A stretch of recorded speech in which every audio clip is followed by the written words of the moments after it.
Pasukan na nga ng bagets ko. Super excited ang nanay. Malayo pa nga ang pasukan pero inunti-unti ko na itong mga gamit na to. Nabili ko nga itong bag na to sa National Bookstore. Bumili na rin ako ng name tag or bag tag para hindi siya maligaw ng ng puting bag. Konti nga lang laman ng bag niya, isang pencil case, isang eraser, isang pencil at isang sharpener.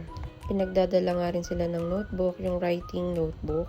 Naglagay na nga rin ako ng isang mini fan at mga face mask. Siguro lalagyan ko na lang rin yan ng baunan at kanyang tubigan. At ito na nga yung kanyang things to bring. Ayan yung iiwanan sa school. So pinagdadala sila ng long bond paper,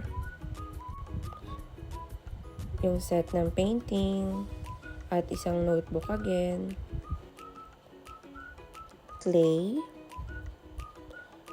crayons, apron, at yan, Elmer's glue. Painting set niya.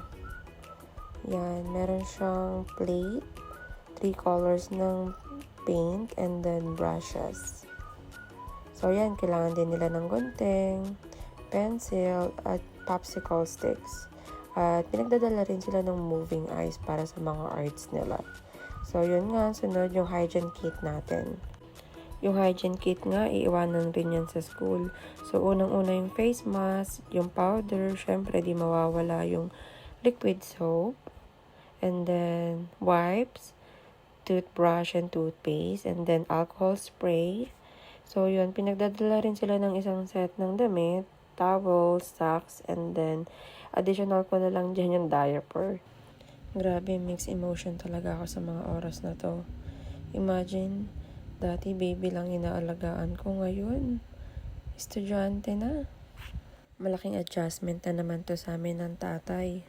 Paano? Working ako sa gabi, si tatay naman sa umaga. Pero syempre, para sa anak, gagawin ng lahat. 2 hours nga lang rin naman yung pasok nila. So, bali meron pa akong oras para matulog.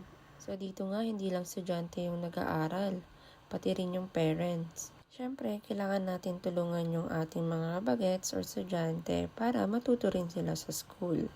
Good luck, students and parents. Good luck nga rin pala sa teacher, makulit po ang tuturuan nyo.